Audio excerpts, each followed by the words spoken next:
Boa tarde a todos aqui que estão acompanhando a gente aqui no Opinião Livre. Estamos aqui no início do programa. Nosso amigo Paulo está com alguns probleminhas aí, está um pouquinho atrasado. Vamos ver se ele consegue chegar a tempo para o programa. Hoje o tema em relação à Opinião Livre vai ser esporte, futebol, né? Estamos recebendo aqui o nosso convidado de hoje, que é o escritor, o comunicador, o palestrante, radialista, e dentre os atributos todos dele, o que eu mais prefiro, o grande corintiano, André Martinez. Boa noite, né, Kodama? Você falou boa tarde, já é boa noite. Já. É verdade. E aí, André, o que você pode contar aí, início aí das suas atividades aí com o escritor que eu enumerei aí dentro dos... Fala um pouquinho de você pra gente aí. Eu sou escritor, já escrevi alguns livros, tenho 8 livros publicados, todos eles voltados para a área do futebol, né? Sou palestrante também, né, nessa área de futebol, radialista lá em Mogi das Cruzes, na Rádio Metropolitana, tem um programa que a gente fala bastante a respeito da história do futebol lá, um programa Esporte e Ação. Corintiano, como você falou, mas respeitando aí as tradições de todos os grandes clubes do Brasil, que são muito importantes também, né? Como é que surge essa vontade de começar a escrever? Assim? Você sempre teve vontade de escrever, ser escritor? Como é que surgiu isso daí?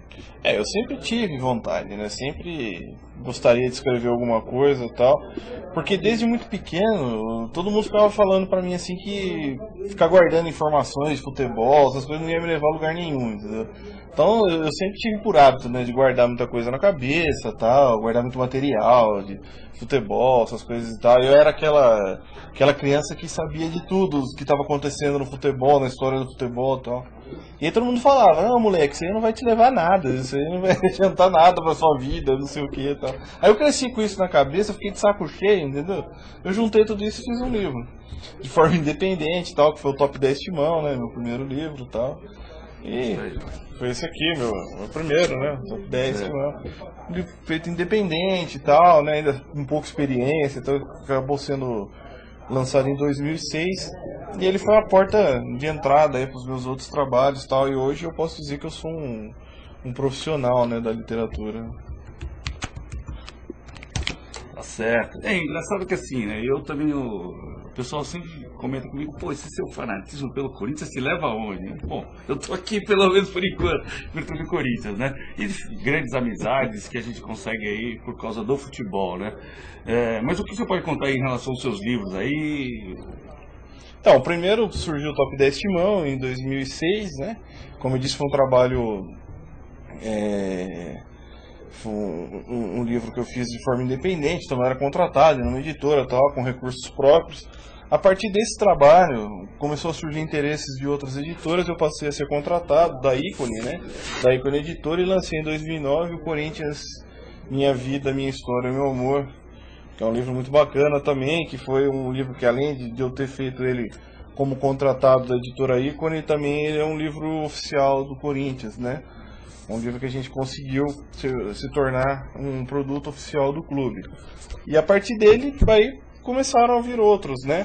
Como o Centenário do Corinthians, que foi lançado em 2010, pela La Russe, também é outro livro oficial do Corinthians, outro produto oficial do clube. E isso aqui para mim é uma alegria muito grande, porque a La Russe é uma das maiores editoras do Brasil, né? Uma editora muito forte, multinacional, e eu consegui ser contratado da La Russe também. Foi o meu segundo contrato, né? Aí na sequência de 2010 pela Ícone também, Todas as Copas do Mundo, que é um livro que traz história de todos os mundiais, desde 1930 até 2006, né? E ficava todo mundo falando pra mim, né? Pô, André, você só faz livro do Corinthians, não vai sair livro do São Paulo, e o livro do meu Palmeiras, do Santos, não sei o que, tal. A minha namorada Andressa, palmeirense, né? Queria que fizesse um livro do Palmeiras e tal. Então eu tinha um velho sonho de poder fazer alguma coisa que também contasse a história dos outros clubes, né? Foi que surgiu a série Grandes Ídolos, né? São livros em formato de bolso, tal, do Corinthians, do Santos, do São Paulo e do Palmeiras, né? E agora, em breve aí... Acredito que daqui a mais uns 2 meses aí vão sair os clubes cariocas, os grandes do Rio de Janeiro, completando a série, né? Dos 8 maiores clubes do Brasil. Como eu falei, né, Kodama, uma coisa que eu acabei fazendo por hobby, por realização pessoal, de uma certa forma acabou virando profissão também para mim, né? O Rodrigues aqui no chat está perguntando, é verdade que todo escritor deixa um pedacinho do seu ser quando escreve um texto? Ó, se fosse assim, eu já ia estar sem um braço e uma perna, que eu já fiz 8, né? Deixar um pedacinho de mim aqui, não, né? Não, mas como que é o nome dele? Rodrigues. Não, Rodrigues, eu acho que muito do que você faz em seus trabalhos, com certeza tem a ver com você, claro, com certeza. Não chego a dizer que deixei um pouquinho de mim aqui, mas as minhas opiniões estão aqui, elas estão eternizadas, né? Ele ainda tem uma outra dúvida aqui. Qualquer pessoa que escreve bem pode ser escritor ou essa é uma profissão para poucos? Não digo que é uma profissão para poucos, eu digo que é uma profissão complicada, não é fácil. Não é fácil você escrever no Brasil, não é fácil você publicar no Brasil, porque não basta você saber escrever bem, né? Você precisa, além de ter o dom, você precisa querer fazer aquilo, porque é um trabalho muito árduo, é um trabalho muito complicado você privar das suas coisas, das suas atividades, estar do lado da sua família, da sua esposa, dos seus amigos e tal, para ficar na frente de um computador escrevendo tal, elaborando texto e tudo mais. Então não é uma coisa tão fácil assim. Mas se você tem um talento e você querer fazer aquilo, consegue, mas não é fácil. Nesse aspecto, em relação a escrever, talvez, assim, o que eu fico imaginando, às vezes, assim, que as pessoas, às vezes, eventualmente têm algum receio, porque, assim, pô, eu tenho que escrever e tem que virar um best-seller, tem que vender muito, como que... Não tem que vender um monte de livro para poder escrever um livro? Não, é claro que se você vender um monte de livro, legal, você vai conseguir ganhar bastante dinheiro, né? Só que aqui no Brasil é complicado você ganhar dinheiro com livro, né? O livro, ele é vamos dizer assim, ele é uma porta de entrada para outras coisas. É claro, você consegue ter o lado financeiro dele, sim, mas se você faz um livro esperando em ficar rico, esperando em ficar milionário com um livro que você faz, é meio complicado. Você tem que tentar outra forma de enriquecer, né? Claro que às vezes você pode dar sorte e consegue. Tem Paulo Coelho, por exemplo, é milionário, né? Viu, pessoal, ele tá falando isso, que vocês não viram ele chegando aqui na Mercedes, mas tudo bem. Na Mercedes, é o ônibus que eu cheguei aqui, é a Mercedes. Então, quer dizer, o primordial em relação, assim, já que não é em termos de vendagem, é o conteúdo especificamente, está atendendo um segmento. Claro. É que tem livros que atendem mais segmentos do que outros, né? Tem livros que têm mais apelos do que outros, né? É claro, por exemplo, você faz um livro do Corinthians, você vai vender muito mais se você fizer um livro com todo o respeito do Juventus, por exemplo, do Bandeirante de Birigui, sei lá. Então são apelos maiores, você tem públicos maiores e aí você vai vender mais, é claro, né? Tem muito livro no Brasil, tem muita coisa publicada. E além de você ter a dificuldade da confecção em si do livro, você tem também a parte de publicação, né, que é muito caro, entendeu? Não são todas as pessoas que têm acesso a contratos com editoras, então hoje em dia, sim, qualquer pessoa que quiser publicar um livro, é só ir lá, você paga e você publica um livro nas editoras especializadas para isso. Só que o valor é muito alto, né? Então não é assim uma coisa tão fácil, né? Você tem que fazer uma obra muito legal mesmo, muito bacana para você chamar a atenção dessas editoras e você ser contratado delas, entendeu? Entendi. E aí, quais são? Tem uns... em relação... Eu estava vendo aqui em relação ao seu livro aqui do Minha Vida, né? Minha Vida, minha história. Uma olhadinha aí, fui presenteado, né, com o livro aqui, ó, algum tempo atrás, né? E você colocou que o Neto e o Romário, quer dizer, o Neto proporcionalmente ele foi o Romário de 94, o Neto esteve para o Corinthians de 90 no título brasileiro, como o Romário pro título 94? Porque muita gente fala que o Romário em 94 ganhou o Tetra sozinho, né, no Brasil, né? Claro que não ganhou sozinho, tinha os jogadores, tinha o Dunga, tinha o Bebeto e tal, mas o grande exponencial daquela equipe era o Romário. Sim. O grande referencial era o Romário, e se não fosse o Romário, talvez o Brasil não fosse campeão.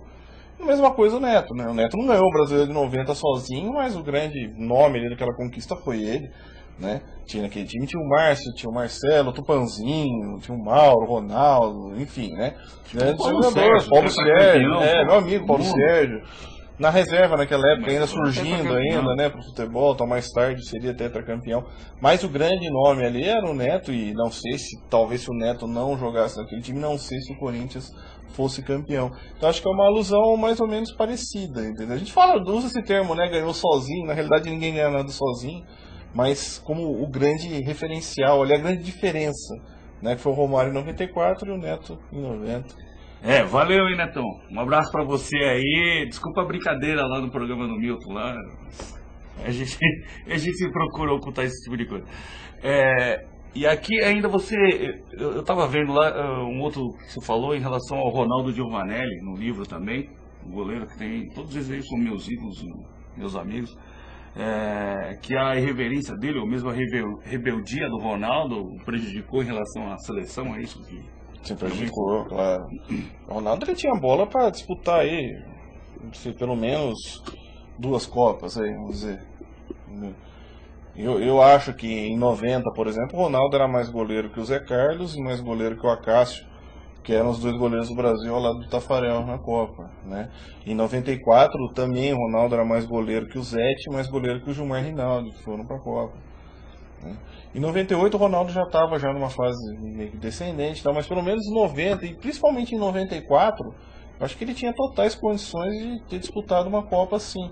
Só que foi todo esse lado rebelde dele aí e tal que acabou, né, atrapalhando aí não só a participação na Copa, mas também várias convocações de seleção brasileira que ele ficou de fora, justamente por isso. Eu lembro que na época o Valdir de Moraes, que é o maior preparador de goleiro de todo o tempo do futebol brasileiro, ele afirmava que o Ronaldo era o melhor goleiro do Brasil. Na época o Valdir de Moraes afirmava isso. Sendo preparador do Veloso no Palmeiras, nem trabalhava no Corinthians. Embaixo das traves ele era quase que perfeito. E ele tinha aquele lance da garra, da raça e tal, né? Que fazia dele um goleirão. E o Ronaldo, ele era difícil de falhar, né? Ele era muito difícil do Ronaldo tomar um frango, tomar um gol assim. Eu não me recordo de nenhum frango do Ronaldo, nenhuma falha do Ronaldo num tempo áureo dele, assim.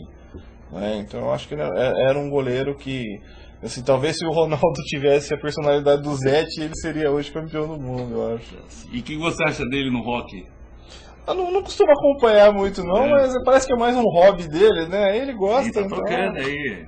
Vai na Fazendo frente. bastante shows aí. Você tá parecendo com o Ronaldo, viu, Kodama? É meu ídolo, eu adoro o Ronaldo. Com certeza.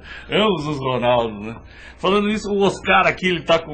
Você fala só o primeiro nome dele, né? O Oscarzinho aqui, fazendo uma comparação entre o André Sanches e o Vicente Mateus do século XXI. O que você acha disso? Acho que tem uma diferença muito grande aí, né? Porque são épocas distintas, né? Épocas diferentes e tal. E o Mateus, ele era o presidente da época em que o amor falava mais alto, não só no Corinthians, como no futebol, né? Tanto que muita coisa que o Mateus fez no Corinthians foi pelo coração mesmo, tal, né? Colocando dinheiro do bolso, tal.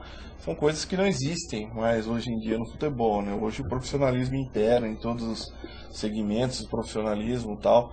E fica meio difícil hoje você fazer uma administração com o coração somente, né? Hoje o Andrés, claro, ele usa o coração dele de corintiano, mas ele coloca muito a razão à frente ali. Então acho que é meio, assim... O Matheus ele é folclórico demais para ser comparado com alguém, né? Mas o Andrés não deixa de ser folclórico com ele pode até ter o certo folclore dele, mas igual o Matheus, eu acho que... Não me recordo, assim, pelo menos agora de cabeça, nenhum dirigente do futebol. Espanhol dos dois? Mas o Matheus é uma coisa, né, assim, à parte, né? Eu não lembro de nenhum outro dirigente, não só do Corinthians, mas do futebol brasileiro em geral, que seja mais folclórico do que ele agora. A Marta acha que o Andrés é sim, se comparando em relação ao amor pelo Corinthians, o Andrés Sanches é o novo Vicente Mateus. Martinha tá comparando aqui. Quem sabe, né? Vamos dar mais um tempo pra ele aí, né? Em relação aos ídolos que ele colocou lá, me dá uma opinião. Martinha tá comparando aqui. Quem sabe, né? Vamos dar mais um tempo pra ele aí, né? Em relação aos ídolos que ele colocou lá, me dá uma opinião. Cuidado com o que você vai falar aqui, hein? Pra nossa acompanhante aqui no chat, a Marta. O que você achou do Marcelinho Carioca? Do Marcelinho Carioca? Só vou te dar um porém aqui, eu só te aviso a comunicar que a Marta, ela é filha do Henrique Alves, que foi quem contratou o Contratou o Marcelinho Marcelinho Carioca em pro 93 Corinthians. por 500 Tá mil acompanhando a dólares gente na aqui. época, né? É, tá 500 acompanhando a mil gente dólares, aqui. né? Chamaram o Henrique Alves de louco na época, né? Trouxe esse briguento pra cá por 500, gastou 500 mil dólares esse briguento, lembro que na época falaram isso, e o Marcelinho foi o maior jogador em termos de título da história do Corinthians. Só isso, dentro de campo, perfeito. Não, pra mim ele tá na seleção dos maiores jogadores do Corinthians de todos os tempos, disparado. Com certeza, na minha opinião também. Não vou dizer fora de campo porque eu não conheço o Marcelinho Carioca pessoalmente, então não posso dizer como o Marcelinho é como pessoa fora de campo, que eu não conheço. O que eu conheço do Marcelinho é dentro de campo, e dentro de campo ele marcou mais de 200 gols com a camisa do Corinthians, ganhou 10 títulos, então só tenho que reverenciá-lo como um dos maiores. Parabéns pro Henrique Alves, o pai da Marta aí, que teve visão aí nessa contratação. É verdade. Valeu, Marta, manda um abraço pro seu Tinha que pai. ter contratado zagueiro em 93, quando deixou o Embu e o Baré jogando lá na... É verdade. É. Você colocou uma coisa no livro, na minha história lá também, que eu fiquei emocionado, cara. Que essa história é uma história meio que passageira, assim, que ela... Que o Corinthians quis contratar o Paulo César Caju em 70 acho que foi 71, logo depois que ele voltou da Copa, né? Por isso que escolheu o Paulo César Caju na época ele seria o Neymar hoje, né? É, grande revelação. Era um jogador né? irreverente, né? Todos Era queriam, o grande jogador do momento, craque, né? Era pra tentar acabar com o jejum do Corinthians na época, né? Vou te confessar um negócio, hein? Vou confessar um negócio aqui. Eu fiquei de castigo. Eu peguei meu cofrinho, tava indo no banco depositar o dinheiro pra comprar o Paulo César Caju. Minha mãe pegou eu na curva lá e me deixou em casa. Você vai, moleque? Eu falei, vou ajudar a comprar o Paulo César Caju, pô. Você tá louco? Então, isso é uma coisa da época do romantismo do futebol, né? Da época do coração do futebol, né? Porque hoje em dia, por exemplo, você vai falar, vamos contratar o Tevez, por exemplo, vamos com 40 e poucos milhões de euros aí. Cada um vai dar dinheiro para contratar o Tevez. Não vai acontecer isso jamais. Não vai nem atingir uma quantia dessa.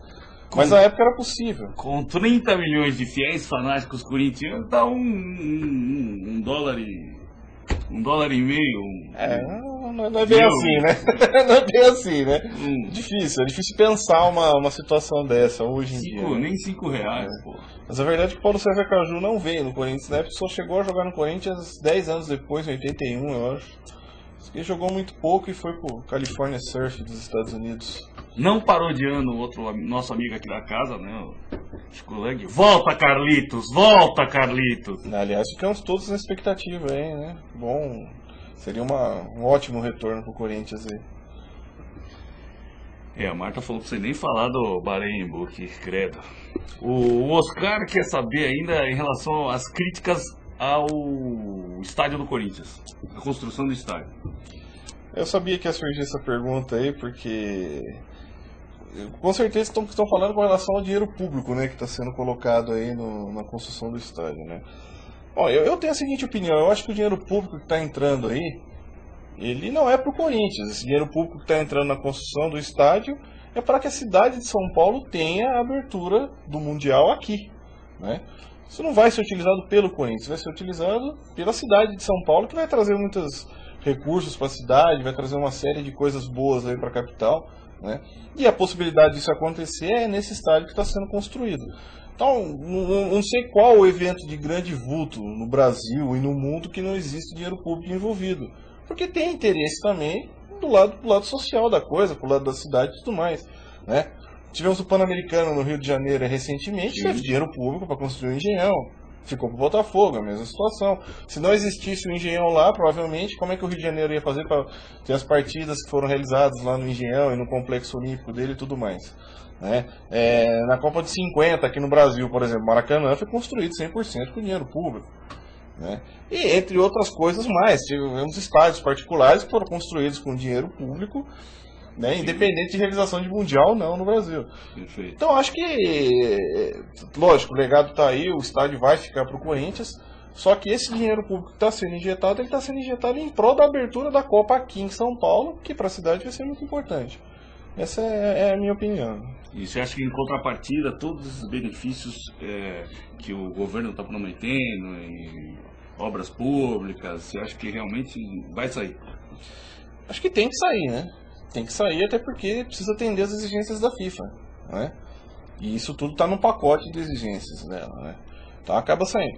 Eu acho que é muito legal você ter uma Copa no Brasil, é muito bacana, tá? É importante, futebolisticamente falando, para a história e até para o próprio crescimento social da cidade, enfim, das cidades, né?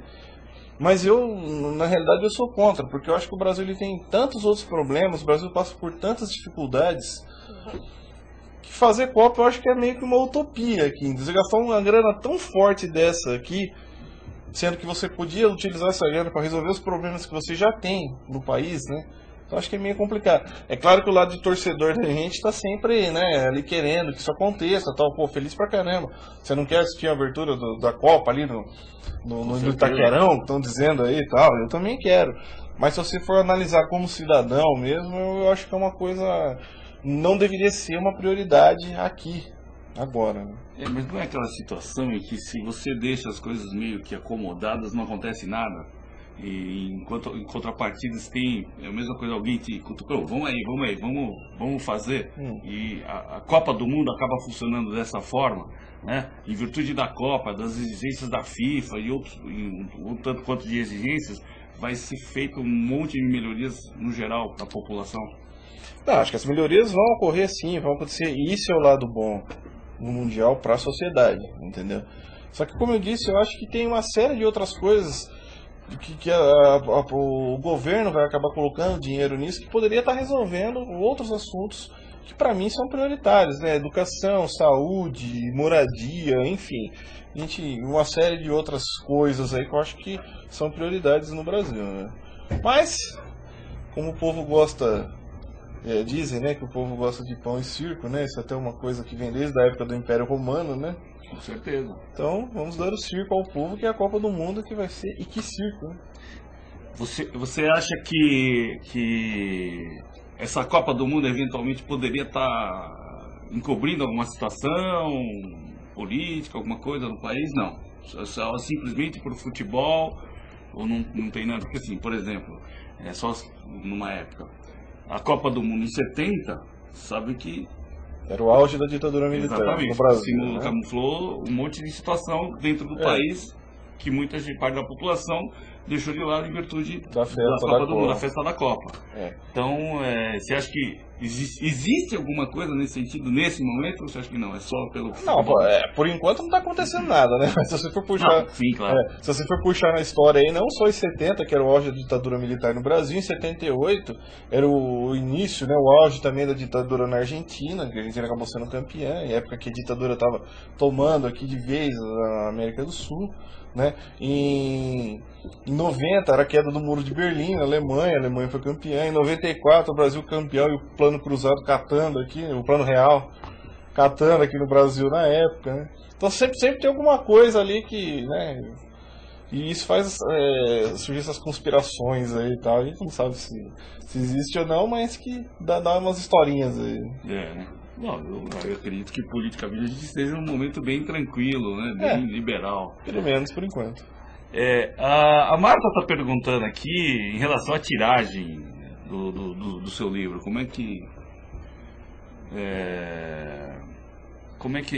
Qual a quantidade de tiragem que precisa para Não, hoje se você for fazer um livro de forma independente, você escolhe a sua tiragem, entendeu? Entendi. Você pode fazer quantas tiragens você quiser fazer. Só que claro que quanto menos o valor fica mais alto, custo maior e tal. Você pode escolher, é um número legal assim, entre 1.000 e 2.000 cópias, tal, para quem é independente, eu acho que é um número bacana, né? Agora, com alguns outros livros, já como contratado das editoras aí a tiragem pertence a eles, né? A gente não tem muito acesso assim, não. Legal. Voltando aqui ainda em relação ao livro que eu acompanhei aqui, que é o Minha Vida, Minha História, Meu Amor, né? Eu senti falta assim em relação ao técnico. Né? Acho que pelo que eu observei, não sei se foi um erro meu, tem uma citação em relação ao Parreira, o time de 2002, né?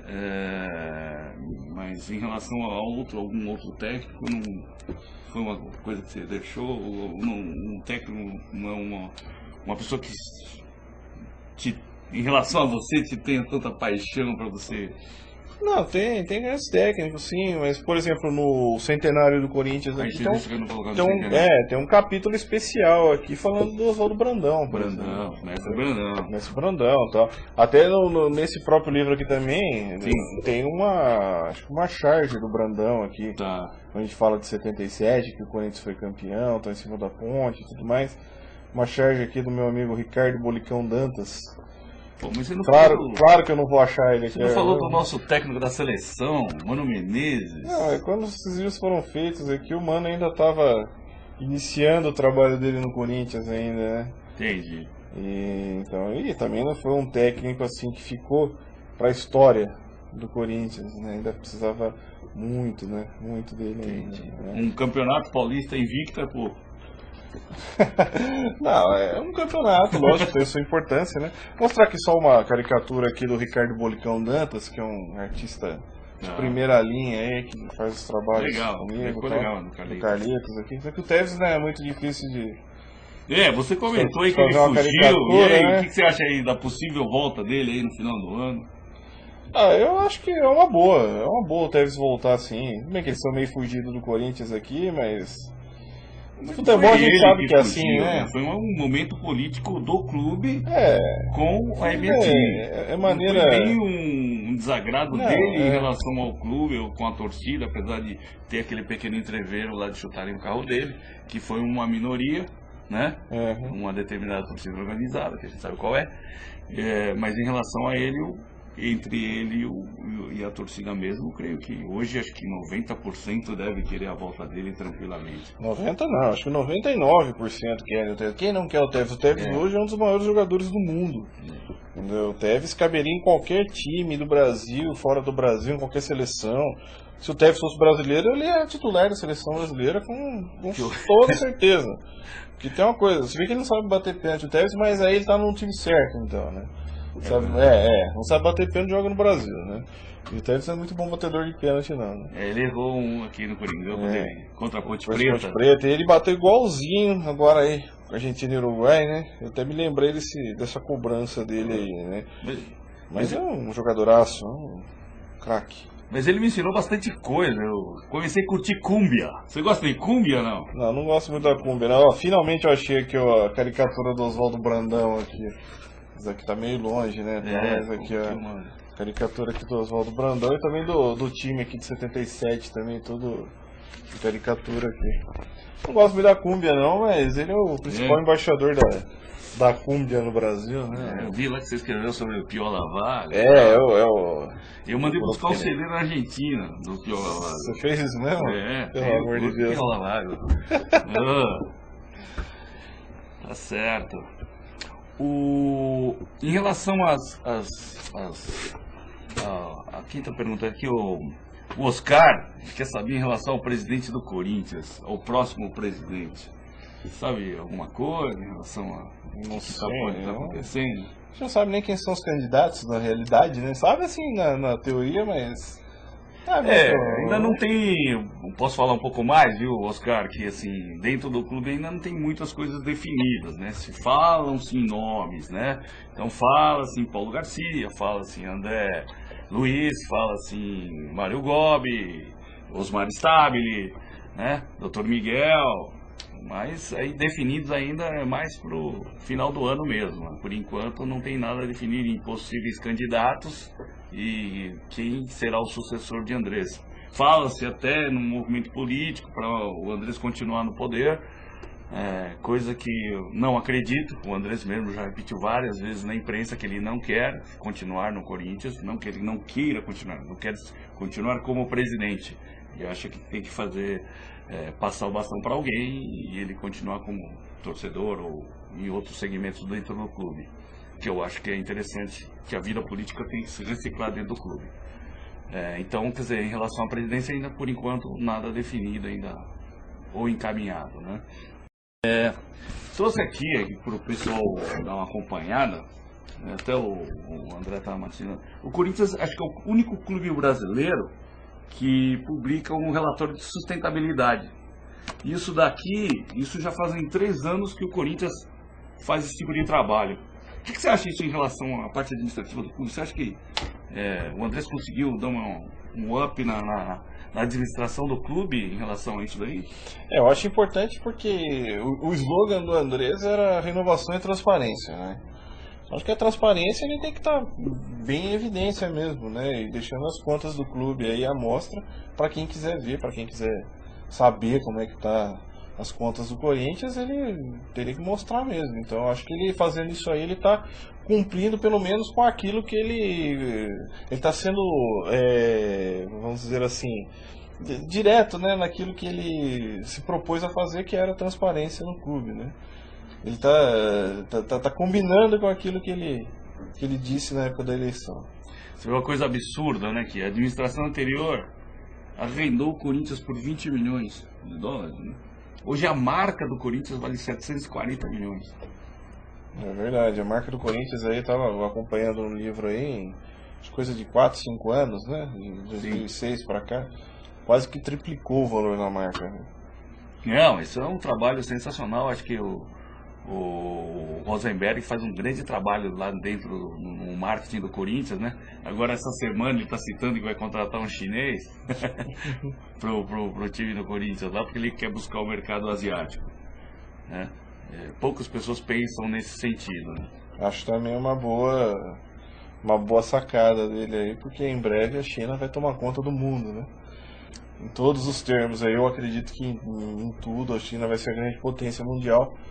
E nada melhor do que você colocar a sua marca num país extremamente consumidor como é o chinês, né? Eu acho que em relação ao futebol, o mundo basicamente gosta desse tipo do produto, futebol, né? E o produto brasileiro em relação ao futebol é um produto muito simpático a todos os mercados, né? Então, sim. Eu acho que é uma coisa o Rosenberg acerta na mosca quando ele está buscando esse tipo de segmento, né? Hoje em dia tá todo mundo buscando a China, né? Isso aqui é a realidade, né? E o Corinthians está saindo na frente aí. Até o próprio UFC agora, no MMA, também está buscando o mercado chinês também, que é um grande mercado consumidor também, né? Acho que tá de parabéns aí com relação. Aliás, o departamento de marketing do Corinthians está muito bem. Você falou agora uma coisa, parece que agora você vai escrever alguma coisa em relação a... o MMA? Eu vou estar lançando um livro agora também a respeito do MMA, dos primórdios, né, na época que chamava Vale Tudo ainda, quando os lutadores lutavam sem luvas e tal. Também sou apreciador também desse esporte, acompanho também. E estou fazendo um trabalho em conjunto com a Tatame, né, que hoje é a maior revista especializada de MMA do Brasil. E surgiu um livro aí que vai se chamar Heróis do Vale Tudo, né? Heróis do Vale Tudo. Contando um pouco a vida aí daquela galera lá, o Royce Gracie, do Rickson Gracie, o Marco Ruas, Pedro Rizzo, Don Fry, o Mark Coleman, enfim, todos os grandes astros do passado. Aquela outra parte, essa parte eu não entendo muito, mas aquela outra parte em relação à luta livre, ela não chegou a ver alguma coisa.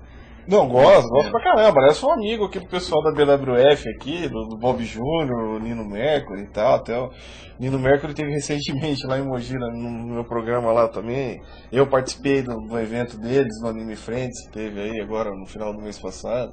Gosto muito do Telecat também, acho bem bacana também. É divertido. Aliás, eu comecei a acompanhar e a gostar muito mais do Telecat do que do Vale Tudo, né? O Vale Tudo, o MMA acabou surgindo há pouco tempo aí, né? Mas o Telecat já há muitos anos já que eu acompanho. Eu particularmente Vale Tudo eu acho um tanto violento. Eu acho que em relação a esse tipo de luta, assim, eu prefiro o boxe.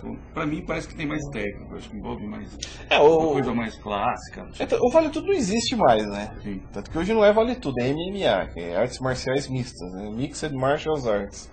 E justamente por conta disso aí, para tirar um pouco dessa violência e tal, e para ter regras e atrair um pouco mais o público, que o esporte cresceu, né, e melhorou bem com relação a isso. Porque antes realmente valia tudo mesmo, não tinha luva, não tinha tempo, não tinha limite de peso, não tinha regra, não tinha nada. Isso era uma carnificina, né, que acontecia ali, estava afastando a galera. Criaram as regras, as categorias de peso, utilização de luvas, proteção dos lutadores e tal. Isso atraiu o público, né, pro MMA, que hoje é um dos esportes que mais crescem aí no mundo, né? Um mercado também bem promissor. Não sei se você lembra que teve uma luta que foi meio engraçada, a luta do Cassius Clay com o Anthony Inoki. Foi de luta livre japonês. Sei. Não sei se você lembra dessa luta, que foi muito hilária essa luta. Um ficava deitado, corria do outro, né? Um corria do outro. Exibição, né? Sempre exibição. Foi bem hilária essa luta aí. Eu não assisti em loco essa luta, porque era muito pequeno na época, mas assisti agora no YouTube, né? Eu vi, né? Sim. O Cassius Clay fazendo movimentos de boxe ali e o Anthony Inoki nos movimentos do telecat ali, arriscando umas tesouras nele ali, no vazio e tal. Né? Você acha que isso daí foi, de repente, o início para ter o Vale Tudo? Porque era um estilo contra o outro. Na realidade, o Vale Tudo surgiu aqui no Brasil mesmo, mas foi no Rio de Janeiro, né? O Vale Tudo já existe desde a década de 50, né? Existe há muito tempo já com o Hélio Gracie, né? Que na época queria confrontar o jiu-jitsu dele com as outras modalidades e tal, né? Aí surgiu o Vale Tudo, que já é conhecido no Rio desde a década de 50, né? Mas explodiu agora, aí, final dos anos 90 para cá. Mas o intuito era exatamente esse mesmo, de confrontar artes diferentes, né? Era o jiu-jitsu contra o karatê, em geral o jiu-jitsu, né?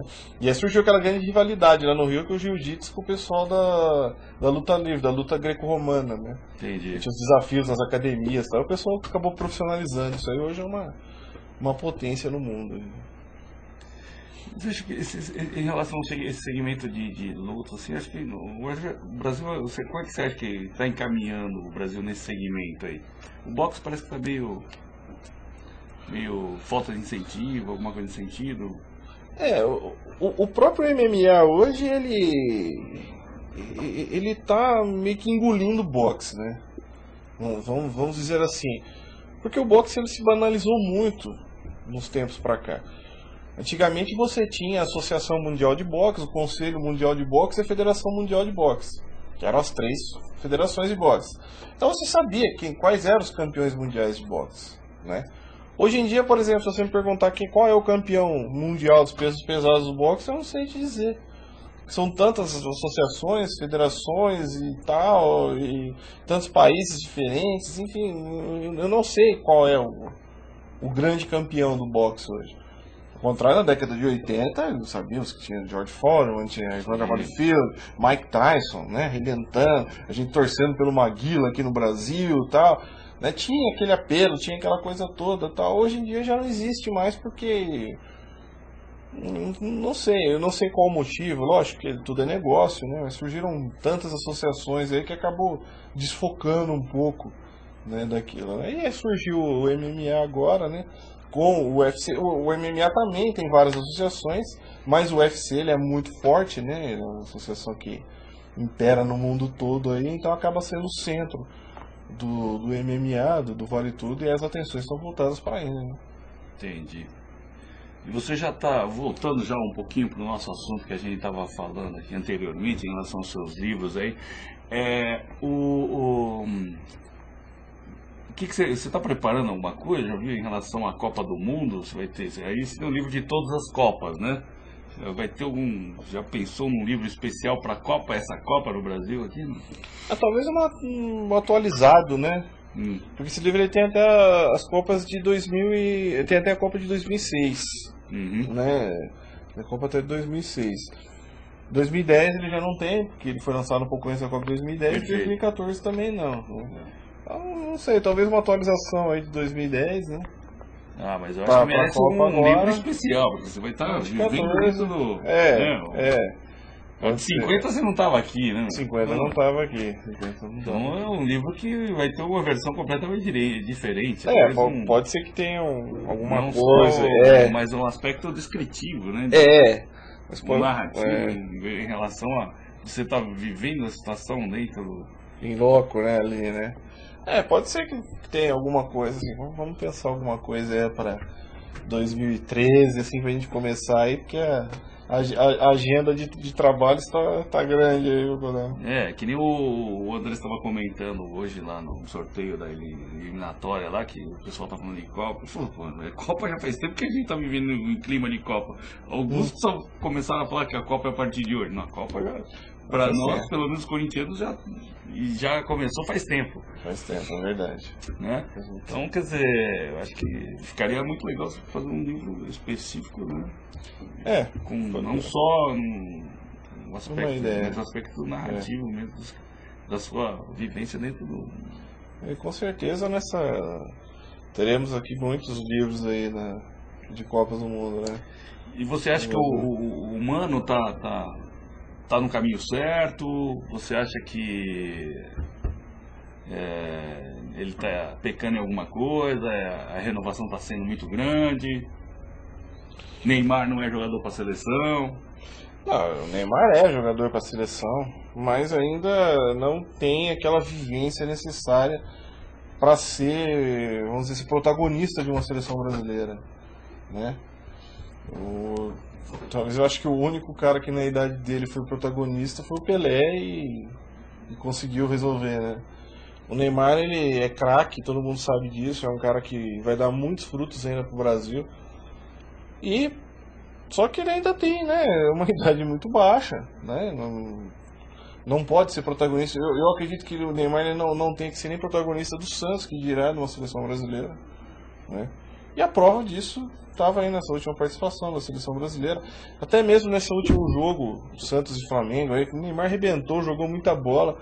Só que em muitos lances ali, se não fosse a falta de maturidade dele, o Santos teria ganhado aquela partida. Então essas são coisas que acabam, pela própria juventude do cara, tal, acabam refletindo isso dentro de campo. Você, particularmente, achou que a malandragem do Gaúcho foi melhor que vamos dizer assim, o excesso de preciosidade do garoto. Do garoto Neymar. O preciosismo do Neymar. Sim, porque o Gaúcho é tão craque quanto, só que o Gaúcho é um cara mais experiente, né? O Gaúcho já é um cara que já foi protagonista de muitas situações, seleção brasileira, de Barcelona e tudo mais. O Flamengo hoje, né? Então ele falta pro Neymar a bagagem que o Gaúcho tem, que já foi escolhido, eleito, né, o melhor jogador do mundo, né? E eu sou favorável ao retorno dele para a seleção brasileira. Você falou a respeito da renovação do Mano. Tem uma coisa que eu não concordo, que é o fato do treinador da seleção brasileira principal ser o mesmo treinador da seleção olímpica. Eu acho que não precisa ser assim.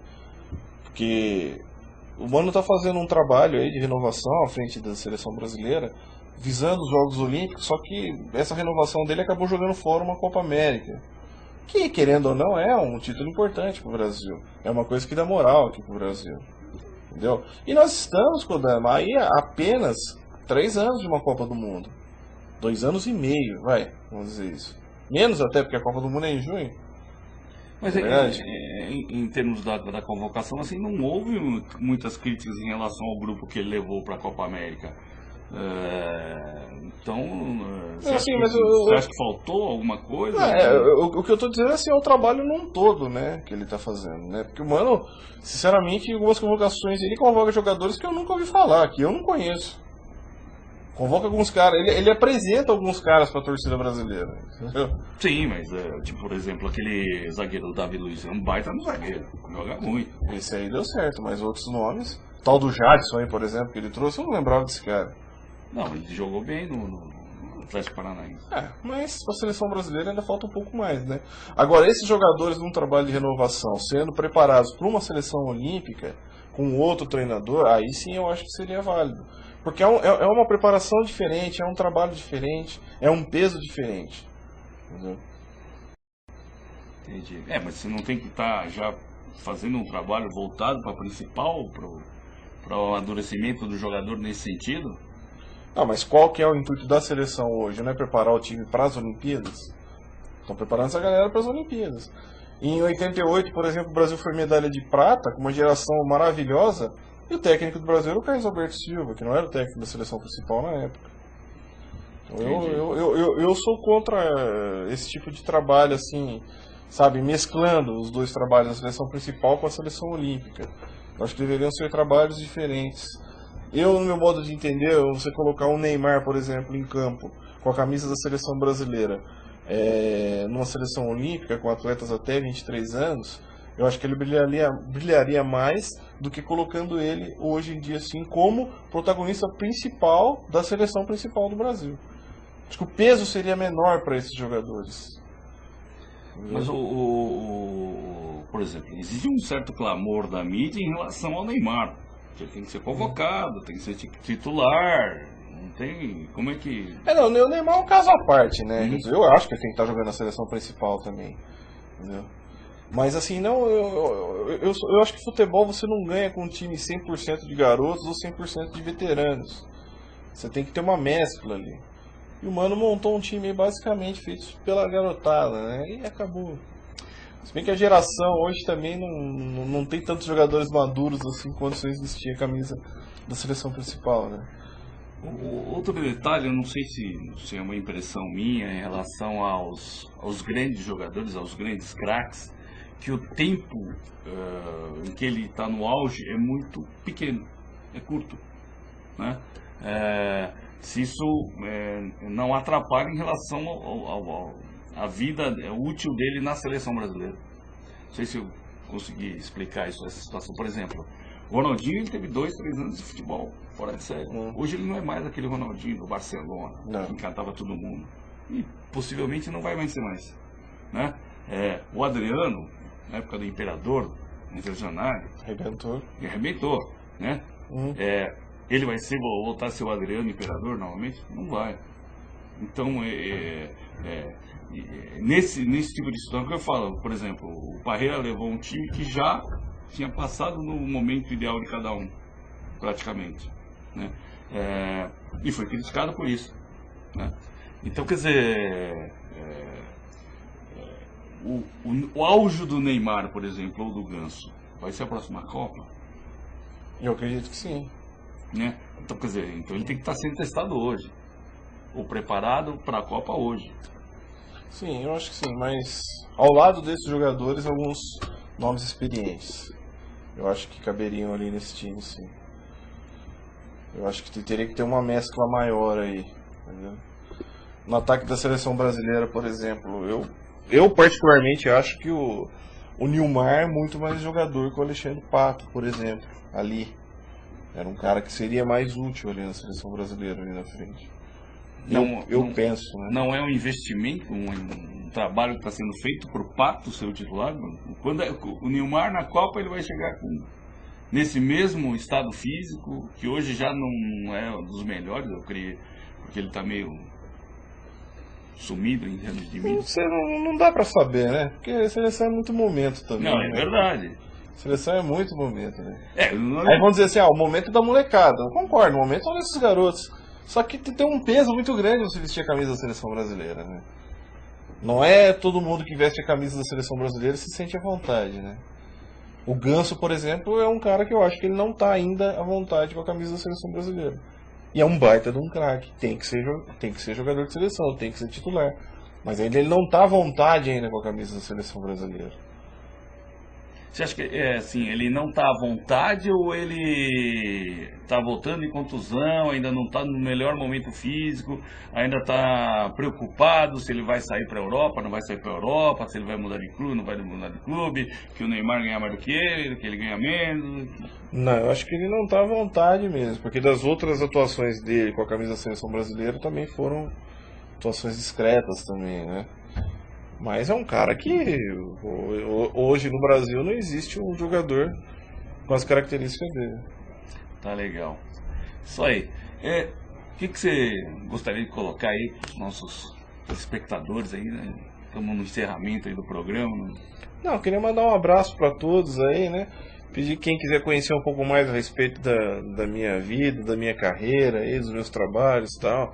Entrar no meu site www.andremartineznet, tudo junto, né? Martinez com Z, andremartineznet.com.br, e dizer que amanhã, 13h, estou na Rádio Metropolitana, lá em Mogi das Cruzes, no programa Esporte e Ação, né? Um programa que esportes e variedades aí, que o Kodama já participou lá, né, Kodama? A gente fala bastante a respeito do futebol, história do futebol, informações e tudo mais.